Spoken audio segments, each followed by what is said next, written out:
Bismillahirrahmanirrahim. Alhamdulillah nahmaduhu wa nasta'inuhu wa nastaghfir wa na'udzu billahi min sururi anfusina wa min sayyiati a'malina. May yahdihillahu fala mudilla lahu wa may yudlil fala hadiya lahu. Asyhadu an la ilaha illallah wahdahu la syarika lahu wa asyhadu anna Muhammadan abduhu wa rasuluhu. Allahumma shalli ala Muhammad wa ala ali Muhammad. Pertama-tama para pendengar live Hilmi, Himpunan Pelajar Muslim Indonesia, tentunya kita bersyukur alhamdulillah kita dipertemukan oleh Allah dalam suasana online seperti ini, dan bahwa yang berada di tengah wabah virus corona COVID-19 ini ya tentunya membuat harus stay home, tetap di rumah saja, sehingga kita akan taklim online ini untuk mewadahi para ikhwah dan akhwat yang biasa kita adakan taklim kajian di rohis-rohis, di taklim-taklim sektor, di kajian-kajian remaja, ya kita pindahkan secara online. Kita bisa melihat banyaknya kegiatan-kegiatan online merebak di media sosial karena merupakan menjadi alternatif buat kita untuk bisa hadir. Alhamdulillah, tentunya kita berharap kondisi kita yang serba kekurangan ini membuat kita kuat, membuat kita tetap semangat ya dalam menuntut ilmu agama Allah Subhanahu wa taala. Ikhwafillah, talim online kita ini kita bahas tentang peran pemuda dalam pembangunan peradaban. Kita tahu bersama pemuda adalah pionir perubahan. Dalam catatan sejarah, pemuda adalah bagi suatu perubahan dalam suatu peradaban. Bisa kita melihat bersama pemuda dalam suatu kaum atau suatu peradaban akan menonjol, akan terlihat dalam suatu masyarakat. Bila suatu peradaban itu bagus, sudah hebat, maka akan dilihat para pemudanya. Para pionir-pionir, orang-orang di dalam adalah para pemuda-pemuda yang akan melakukan suatu aktivitas yang bermanfaat, mengisi peradabannya di suatu masyarakat. Dan kita bisa melihat itu dalam banyak sejarah. Banyak sejarah menuliskan akan sejarah peradaban ditulis dengan tinta emas para pemuda. Kita tahu bersama peradaban Islam di awal, di mana orang-orang yang pertama kali masuk ke dalam Islam adalah para pemuda. Sebagian besar adalah para pemuda. Mereka memeluk Islam berkat dakwah Nabi kita Nabi Muhammad SAW. Kan kita tahu bahwa pemuda pionir suatu peradaban atau tempat. Begitu juga di Mekah. Anak-anak mudanya sebagian masuk ke dalam Islam sehingga tertinggal para orang tua yang tersisa atau sebagian. Ada juga orang-orang tua tetapi sebagian besar ya adalah anak-anak muda. Ali bin Abi Thalib Masya Allah masih belia, dia sudah memeluk Islam di masa mudanya. Begitu anak-anak muda yang ada di zaman Rasulullah Sallallahu Alaihi Wasallam. Kita contoh sahabat pemuda yang memeluk Islam, yaitu Mus'ab bin Umair, sahabat yang mulia, yang dahulu dia adalah pemuda perlente, pemuda dengan banyak kemewahan di dalamnya. Sampai-sampai Mus'ab bin Umair apabila lewat suatu tempat, parfumnya itu sudah tercium. Karena khasnya itu parfumnya, hingga mahalnya, hingga kayanya Mus'ab bin Umair. Tetapi ketika Islam sudah merasuk dalam dirinya, sudah memeluk Islam, merasakan cahaya Islam, dia pun semua itu. Segala kemewahan dan fokus berdakwahkan. Dia diutus ke Madinah, mendakwahkan masyarakat Yasrib. Ketika itu namanya adalah Yasrib. Ya, ketika itu Madinah masih sebagian masuk Islam, masih sebagian kecil awal-awal. Maka Mus'ab bin Umair, pemuda, untuk mendakwahkan itu. Semangat anak muda. Dia berdakwah ke masyarakat dengan tantangan yang luar biasa. Mus'ab bin Umair berhasil mengislamkan banyak orang di Yasrib ketika itu.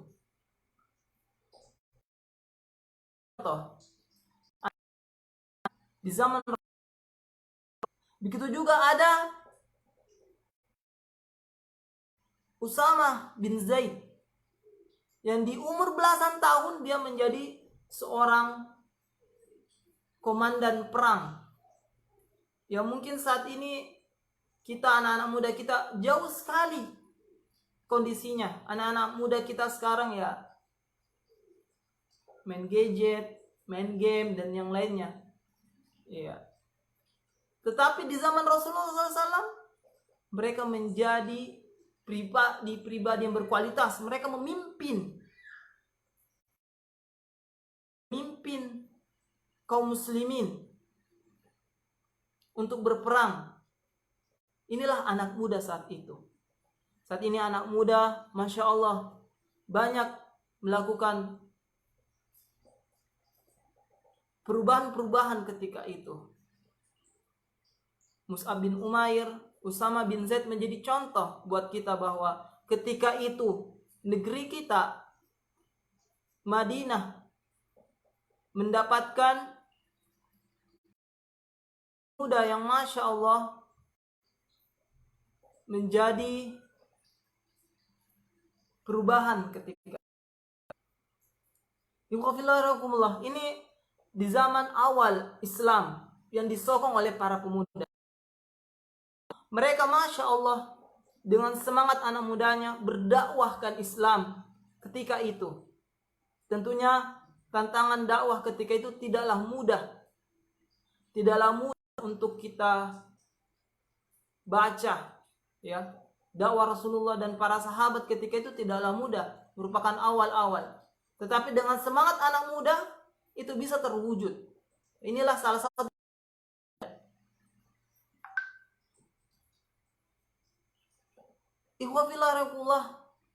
kita bergeser negeri kita, negeri Indonesia, di mana para kemerdekaan Indonesia, para pemuda ketika itu, ya, menjadi negara NKRI. Jauh sebelum merdeka, pemuda saat itu mengusung kemerdekaan. Salah satu Sumpah Pemuda. Sumpah Pemuda menjadi titik awal kebangkitan negara kita, negara kesatuan Dari Sumpah Pemuda itu lahirlah gerakan-gerakan untuk melawan jajah kolonial. Sehingga negeri kita bisa merdeka, bisa mewujudkan kemerdekaannya. Selain itu, ikhwafillah, Sumpah Pemuda ada juga peristiwa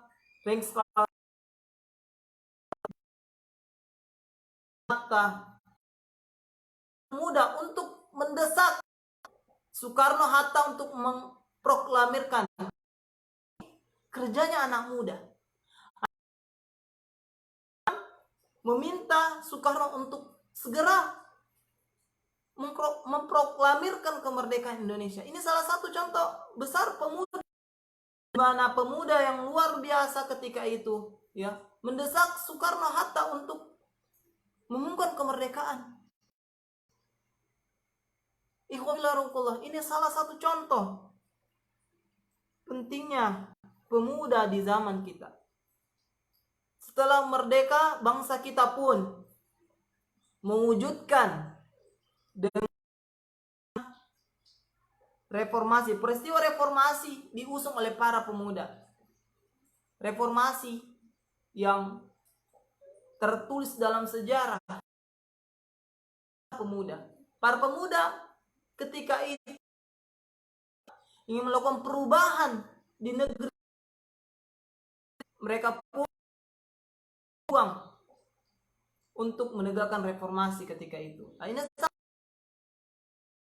kita di negeri kita ini sampai sekarang oleh para pemuda-pemuda untuk melestarikan perjuangan seorang pemuda. Ikhwafillah, ini sejarah. Di awal kita membuka dengan melihat sejarah bahwa Islam kita punya peran penting dalam membangun suatu peradaban. Alhamdulillah, kita melihat hari ini negeri kita banyak terjadi penyimpangan-penyimpangan. Negeri kita terjadi fitnah yang banyak. Ya, kita berharap para pemuda, namun para pemuda saat ini banyak tergiur masalah-masalah moral, masalah-masalah yang membuat masyarakat kita terjatuh pada kemaksiatan secara umum. Ya, harapan kita ada seorang pemuda-pemuda yang melakukan perubahan sampai saat ini. Oleh karenanya, ikhwafillah, para pemuda perannya untuk melakukan pembangunan dalam suatu peradaban. Sekarang pertanyaannya, kenapa harus bertanya-tanya para yang menonton hari ini mungkin bertanya-tanya, kenapa harus pemuda? Ya, jawabannya adalah para pemuda itu memiliki keistimewaan.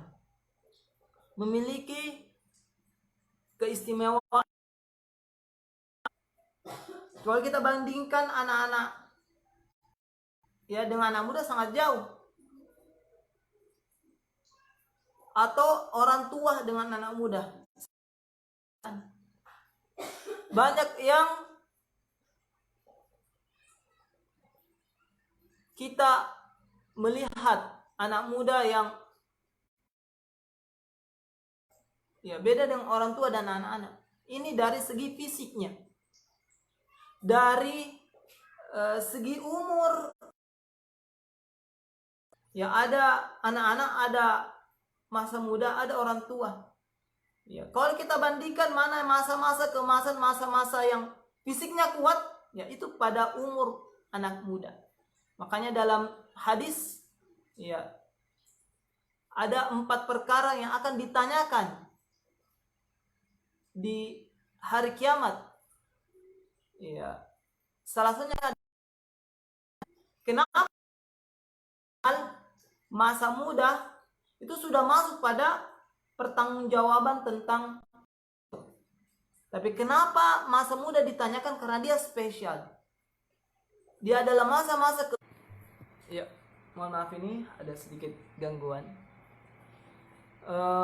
Kembali lagi para penonton live pada malam hari ini.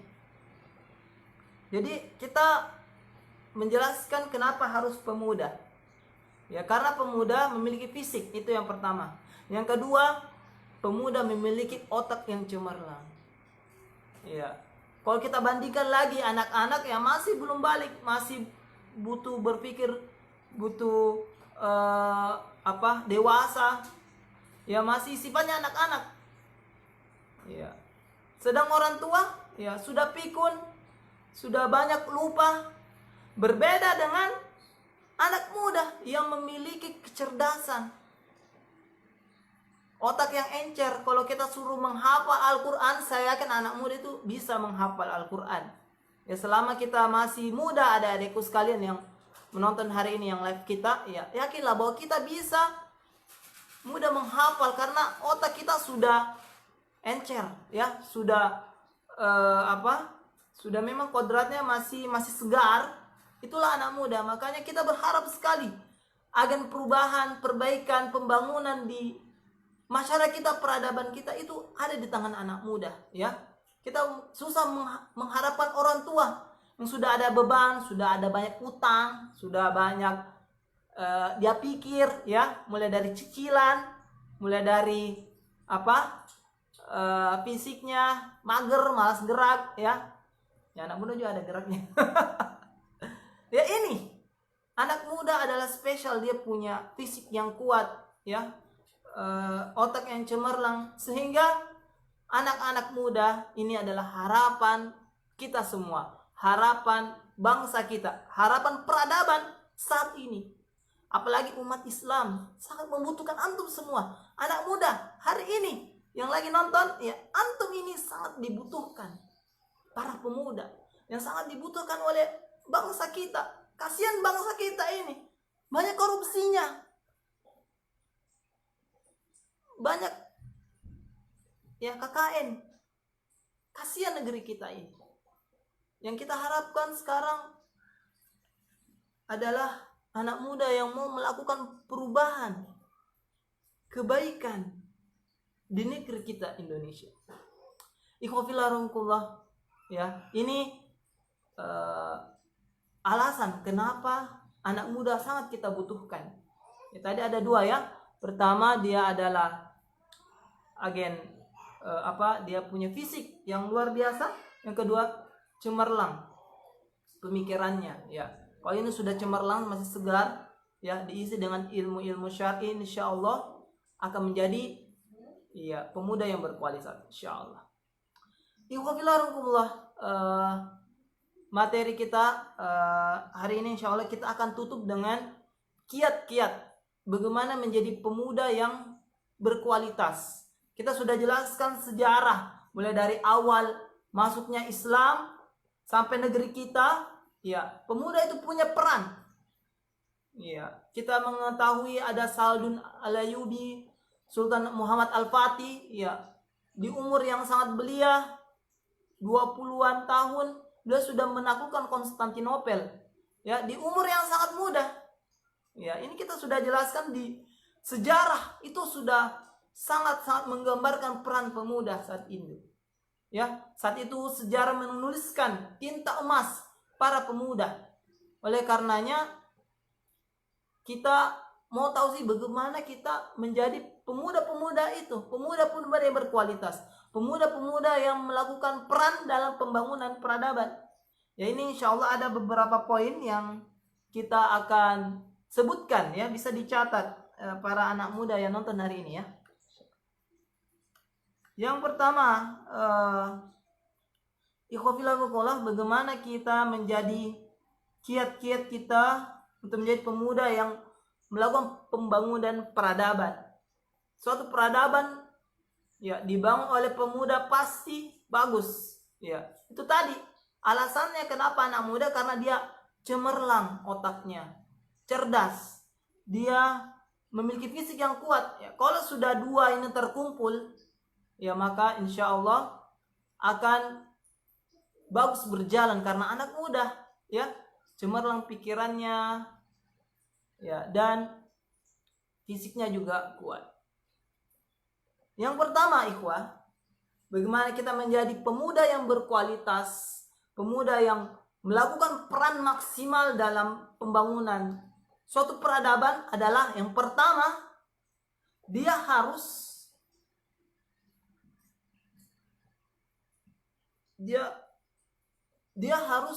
menuntut ilmu syar'i, memiliki ilmu agama yang kuat, ilmu fondasi untuk menjadi pemuda-pemuda yang berkualitas.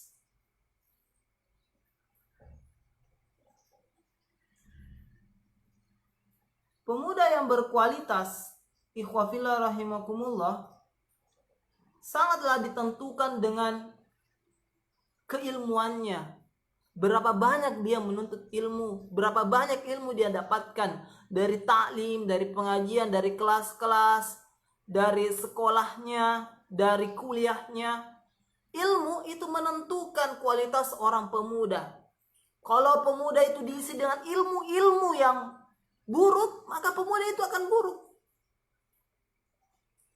Pikirannya hanya negatif terus, ya. Pemuda yang sukanya ngegame, suka hura-hura, ya diisi sama ilmu-ilmu yang nauzubillah sangat negatif, ya. Ilmu hitam mungkin ada, atau ilmu yang digunakan untuk keburukan, kejahatan, ya ini lebih parah lagi. Makanya ketika kita menuntut ilmu, niatnya karena Allah Subhanahu wa taala untuk memberikan kebaikan, niatnya untuk melakukan pembangunan suatu peradaban. Ya, jadi kita ini sebagai anak muda, ya, tuntutlah ilmu sebanyak-banyaknya. Memperbanyak ilmu untuk kebaikan kita bersama. Kita tahu bahwa kalau kita mempelajari suatu ilmu, butuh kita perjuangan, butuh kesungguhan, dan tak lain pemuda yang masih cemerlang otaknya, yang masih kuat fisiknya, ini bagus untuk menuntut ilmu, ya. Makanya dalam live taklim online kita, ya, paling pertama adalah bagaimana pemuda kita hari ini menuntut ilmu agama dengan baik, ya. Tuntutlah ilmu syar'i lagi, ya. Hafal banyak ilmu, hafal Al-Quran, agar antum semua bisa punya fondasi dalam menghadapi fitnah akhir zaman ini. Ilmu yang kita dapatkan itu kita jadikan fondasi, pegangan untuk menuntut ilmu agama Allah, untuk mengarungi segala ujian di dunia ini. Pemuda saat ini mudah terombang-ambing. Pemuda saat ini mudah mengikuti arus. Ada teman-temannya ikut, ya, Valentine, ikut juga. Ada yang merayakan, ya, perayaan Natal contohnya, ya, saudara-saudara muslim, ya, dia ikut-ikutan karena tidak punya ilmu atau fondasi pegangan, sehingga dia mudah terjatuh, ikut-ikutan. Nah, beda dengan pemuda yang menuntut ilmu agama Allah. Dia paham, dia tahu bahwa ini tidak boleh, ini yang dilarang oleh agama. Maka dengan mudah dia menolak tawaran-tawaran, ayo kita nugem, ayo kita ke acara ini. Orang yang paham agama dia akan menolak, tahu bahwa ini kemaksiatan, ini perzinahan. Ya, inilah anak muda yang menuntut ilmu, ya. Makanya paling pertama, kiat pertama untuk menjadi pemuda yang berkualitas, ikhwah dan akhwat sekalian, adalah tuntutlah ilmu syar'i. Pelajari sebanyak-banyaknya agar kita menjadi pemuda-pemuda yang berkualitas, punya pegangan, punya pondasi, tidak mudah terpengaruh, tidak punya tidak mudah tergerus oleh zaman. Ini yang paling pertama. Kiat kita menjadi pemuda yang berkualitas adalah kita menuntut ilmu agama. Yang kedua adalah kita pemuda harus menjadi pemuda yang visioner. Apa itu visioner? Ya, mungkin ada yang bertanya, apa sih visioner? Pemuda visioner. Pemuda visioner adalah memiliki cita-cita yang besar ke depan. Ya. Jadi pemuda yang berkualitas adalah pemuda yang visioner. Dia punya cita-cita besar ke depan. Cita yang kecil, bukan cita-cita yang kecil, ya, yang semu, ya, hanya ingin memperutkan hawa nafsu. Itu bukan cita-cita yang besar, itu cita-cita kecil dunia, nauzubillah, ya. Justru pemuda yang visioner itu adalah pemuda yang memiliki kepedulian, pemuda yang memiliki kegelisahan terhadap kondisi negerinya, suatu tempat, suatu peradaban yang dimana terjadi banyak kemaksiatan di dalamnya. Ya, sama ketika Rasulullah SAW di awal-awal sebelum wahyu itu turun, dia gelisah, galau. Jadi pemuda visioner itu awalnya adalah gelisah. Ini aneh ini. Masa manusia menyembah patung? Masa makhluk menyembah makhluk? Rasulullah ketika itu gelisah. Kenapa manusia ini menyembah patung yang bahkan banyak sekali? Ya, dia gelisah. Jadi pemuda visioner itu gelisah. Dia peduli akan umat ini. Jadi kalau kita memperhatikan pemuda yang visioner, pemuda yang berkualitas itu punya cita-cita besar. Berangkat dari kegelisahan. Ibrahim ketika itu, dia berkata kepada ayahnya, "Wahai ayah, kenapa kau menyembah patung, ya, yang kau buat sendiri?" Ya, dia di awalnya gelisah, galau. Ya, ini anak muda galau, ya, tapi galaunya berkualitas. Jadi, ikhwafillah, cita-cita yang besar adalah cita-cita yang berasal dari kegelisahan kita. Jadi anak-anak muda saat ini harus memiliki cita-cita yang besar. Seperti para pemuda kita yang saat itu, seperti Bung Tomo, yang sampai hari ini terus terngiang perkataannya, kita akan merdeka. Kita akan kasih tahu itu Inggris bahwa kita adalah bangsa yang benar-benar mau merdeka. Merdeka atau mati. Takbir. Allahu Akbar. Itu adalah perkataan pemuda saat itu. Dengan semangat yang berkoar-koar. Yang memiliki visi, memiliki kegelisahan bahwa bangsa ini harus merdeka. Ini adalah contoh pemuda yang kita harapkan. Pemuda-pemuda yang memiliki visi yang besar. Ini yang kedua, ikhwafillah. Yang ketiga, ikhwafillah, seorang pemuda, ya, haruslah berjamaah. Ya, setelah dia menuntut ilmu, dia punya visi yang besar, ya. Yang ketiga ini berjamaah, jangan sendiri-sendiri, jangan egois. Seorang pemuda harus mencari teman-teman sevisi dengan dia, ya. Makanya di Hilmi itu kita kuatkan anak-anak rohis, anak-anak SMA, ya, yang dimana mereka itu satu visi, misi di sekolah untuk berdakwah. Ya, ini cara yang konkret, ya. Kalau kita kadang galau, sepi, ya, carilah teman-teman yang menguatkan kita, mengingatkan kita. Ya, ini adalah strategi kita dalam menjadi pemuda yang berkualitas. Cari teman-teman yang bagus, teman-teman yang pintar, yang paham agama, yang soleh, yang baik. Ya, maka dari itu, marilah kita mencari teman-teman yang bagus. Ya, Rasulullah SAW menyebutkan, ya, ad-dinu khalili.